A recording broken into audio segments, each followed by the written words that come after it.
تفسیری مناہج اور اسالیب جو ہوتے ہیں اس پر میں نے مختصر سی گفتگو کی. اب میں سورہ فاتحہ کے اوپر گفتگو کرتا ہوں. سورہ فاتحہ یہ دراصل دیکھا جائے تو سورہ فاتحہ ہمارے قرآن کریم کی ابتدائی صورت، سب سے پہلی صورت ہے، اور اس کا نام الفاتحہ، الفاتحہ. فاتحہ اس چیز کو کہتے ہیں جس سے کسی مضمون یا کسی کتاب کا آغاز کیا. فاتح، فتح تو شروع کر، The شروع beginning. جی. بگننگ.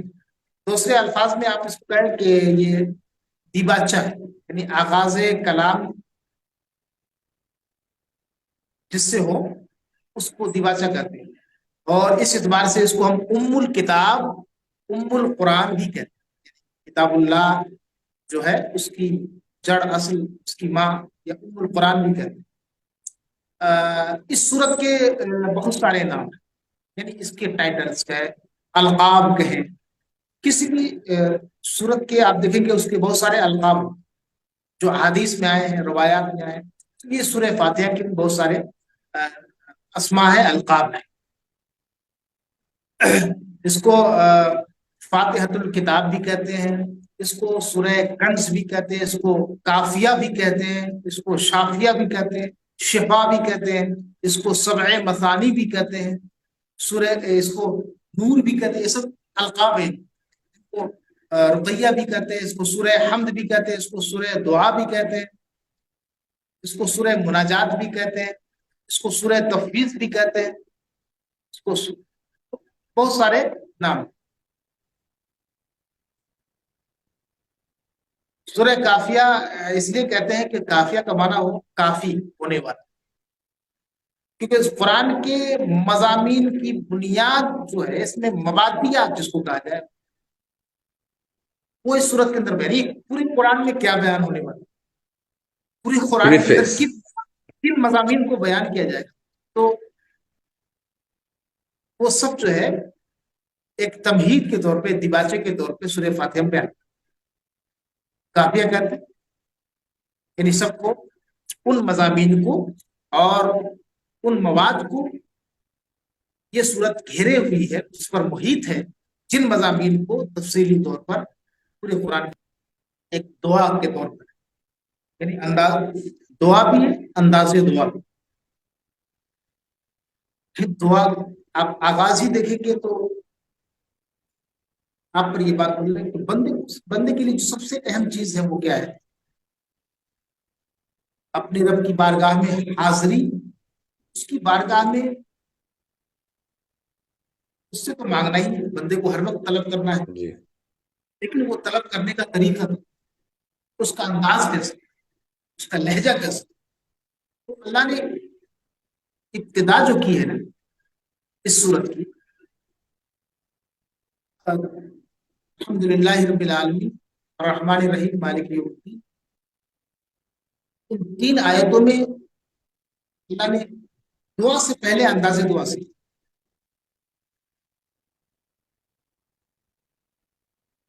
یا کہیے کہ کسی کی بارگاہ میں حاضری سے پہلے آداب حاضری سے، جی. کہ اس بارگاہ میں حاضری کے آداب کے، تاکہ بندے کی جو دعا ہے وہ مؤثر ہو. اور پھر جو دعا سکھائی گئی ہے اس سے اہم ترین دعا ہو ہی نہیں سکتی. اسی صورت مانگو تو کیا مانگو، اس سے مانگنا تو کیا مانگو، پھر دعا کی جو تعلیم ہے. پھر اس میں اللہ رب العزت نے ایک طرح سے دیکھا جائے تو جو ان کے مقرب اور محبوب بندے ہیں ان کا ذکر ہوا، ان پہ رحمت کا ذکر ہوا، اور جو اس کے بارگاہ کے مردود اور خائب و خاسر لوگ ہیں اس پر غضب کا ذکر ہوا، یعنی انعام یافتہ بندوں کا ذکر اور جو غضب میں مبتلا ہے ان کا ذکر، دونوں کے بارے میں ایک طرح سے وضاحت کر دی گئی. تو اس میں انسان ابتدا سے لے کر انتہا تک، اس کے آغاز سے لے کر کے انجام تک، جو بھی اس کی ضروریات ہے کہ تمہاری ضرورت کیا ہے اس کو بتا دیا گیا، اور ضرورت کی طلب کیسے کرو گے، اس ضرورت کو پوری کیسے کرو گے، مانگو کیسے، وہ انداز سکھاتے ہیں۔ تو یہ دیکھا جائے تو مکمل طور سے انسان کو ایک بہترین انسان بننے کے لیے اس صورت کے اندر تعلیم و تلقین ہے، اور اللہ رب العزت کی مرضی اور اس کی خوشی تک اور اس کی رضا تک پہنچنے کے لیے بہترین راستہ، ٹھیک، جامع جامع ہے۔ تو اس صورت کی خصوصیت اس اعتبار سے دیکھا جائے تو میرے خیال سے اس لیے اس کو ہم نمازوں کے اندر تکرار کرتے ہیں، نمازوں میں بار بار پڑھتے ہیں، یا ہماری کوئی تقریب ہوتی ہے، محفل ہوتی ہے، تو اس میں صورت پڑھا جاتا ہے۔ حالانکہ ضروری طور پہ تو نہیں ہے، لیکن اس کو پڑھا جاتا ہے، ہمارے مشائخ نے پڑھا، بزرگوں نے پڑھا ہے نا۔ اس سے فاتحہ کی تقریب ہوتی ہے تو فاتحہ پڑھتے ہیں، تو اور پھر اس صورت کو پڑھ کر کے ہم کسی پر دم کر دیتے ہیں تو اس کا فیض جاری ہوتا ہے۔ تو اس کے جو برکات ہیں، اس کے جو ثمرات ہیں، اور اس کے جو فیوز ہیں، وہ ناقابل شمار ہے۔ اس اعتبار سے اس لیے کہ بڑی فضیلت صورت کی آئی ہے احادیث کے اندر، فضائل کے اعتبار سے، مناقب کے اعتبار سے، اور اپنے مواد اور مضامین میں جامع ہونے کے اعتبار سے یہ ام القرآن، سے ام القرآن کہا جائے، اب اس سے بڑھ کر کے کوئی صورت نہیں ہو سکتی۔ اس لیے اس کے اندر اتنے فیض اور اتنی برکت اور اتنی رحمت رکھ دی گئی ہے کہ اس کو جہاں پڑھا جائے کچھ نہ کچھ رحمت کی چھینٹیں کسی نہ کسی اعتبار، جہاں بھی پڑھ لے، جس اعتبار سے پڑھ لے، اس کی رحمت کی چھینٹیں پڑھ ہی جاتی۔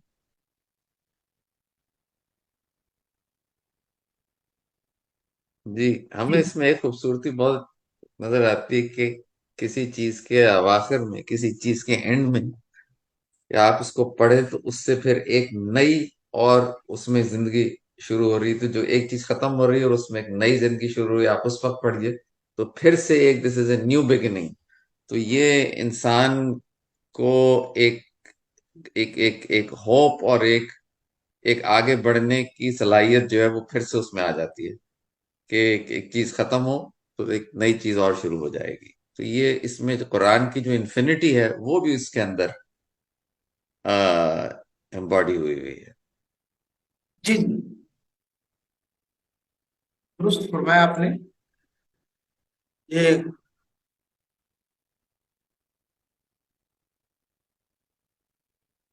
جو ہے، آپ کہہ لیں کہ ایک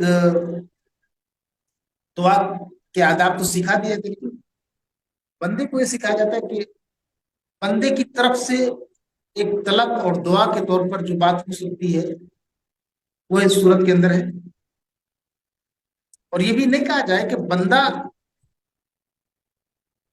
نے کہا، بندے کو اللہ نے سکھایا، کیونکہ تعلیم ہے، جی تعلیم دعا اس کو بولتے ہیں، تعلیم دعا، دعا کی تعلیم۔ اور پھر قرآن کا جواب جو اس دعا کے مقابلے میں آتا ہے خدا کی جانب سے، اس کو بھی جی اس صورت میں بیان ہے۔ ٹھیک، یعنی سب سے اہم ترین چیز کیا ہے؟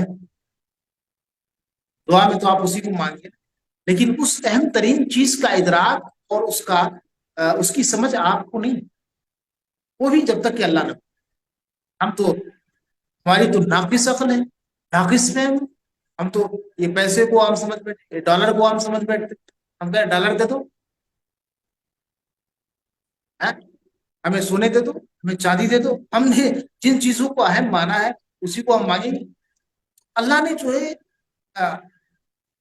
آپ کے فہم اور آپ کی ناقص عقل کا خیال رکھتے ہوئے رحم کیا، تو اس بات کی تلقین بھی کر دی کہ تمہیں مانگنا کیا ہے، جی جو تمہارے لیے سب سے اہم ترین چیز ہے وہ مانگو، یہ نہیں مانگنا جو تم نے اہم بنا رکھا ہے۔ اس لیے کہ تمہارے تصورات میں تو بہت سارے یہ دنیا کی چیزیں اہم ہوں گی، لیکن انہیں مانگنا ہے جو اہم ترین چیز اسے مانگنی ہے۔ اور وہ اہم ترین چیز کیا ہے اس صورت کے اندر؟ اس لیے اس صورت کی تکرار بار بار کی جاتی تاکہ اس اہم ترین چیز جس کی ضرورت ہر وقت ہے، یہ اہم ترین اس لیے ہے کہ اس کو انسان کی ضرورت ہر وقت، کچھ چیزیں جو انسان کی ضرورتیں بنتی ہے وقت پر اور وہ ختم ہو جاتی، ایک وقت میں اس کی ضرورت ہے، ہمیں بھوک لگی، کھانے کی ضرورت تھی، کھانا کھا لیا، ہماری وہ ضرورت کی تکمیل، اب ہم اس کی طرف محتاج نہیں، ہمیں اس کی ضرورت، پیاس لگی پانی پی لیا، اب ہمیں پانی کی ضرورت نہیں، پانی نے اس حاجت کی تکمیل کر دی۔ تو ایک چیزیں ہیں جو عارضی طور پر ضرورت بنتی ہے، پھر وہ ختم ہو جاتی ہے، لیکن وہ چیز جو ہماری ہر وقت ضروری، ہمارے لیے ہر لمحے ضروری ہے، ہر سانس میں ضروری ہے، اسے مانگنے کو سکھایا اس صورت میں، اس کی دعا کرنے کو کہا۔ اس لیے بڑی اہم، ٹھیک میں مختصر میں اس صورت کا ترجمہ کر دیتا ہوں سادہ سا، پھر اس کے بعد جی انشاءاللہ نیکسٹ سیشن میں ہم، وقت چونکہ زیادہ ہو رہا ہے، میں اس کی عرفانی اور کلامی تفسیر شروع۔ ٹھیک الحمد للہ الرحمن الرحیم، الحمد للہ رب العالمین، ساری تعریف اللہ ہی کے لیے جو تمام جہانوں کا پرورش کرنے والا ہے، پالنے والا ہے۔ الرحمن الرحیم، جو نہایت ہی مہربان اور رحم فرمان، مالک یوم الدین، جو روز جزا کا مالک ہے۔ ایاک نعبد و ایاک نستعین، اے اللہ ہم تیری ہی عبادت کرتے ہیں اور ہم تجھ سے ہی مدد چاہتے ہیں۔ اہدنا الصراط المستقیم، ہمیں سیدھا راستہ دکھا، بتا۔ صراط الذین انعمت علیہم، ان لوگوں کا راستہ جن پر تو نے انعام فرمایا، غیر المغضوب علیہم ولا الضالین، ان لوگوں کا راستہ نہیں جن پر تیرا غضب نازل ہوا ہے، اور نہ ان لوگوں کا راستہ جو بھٹک چکے ہیں، گمراہ ہو چکے ہیں۔ آمین۔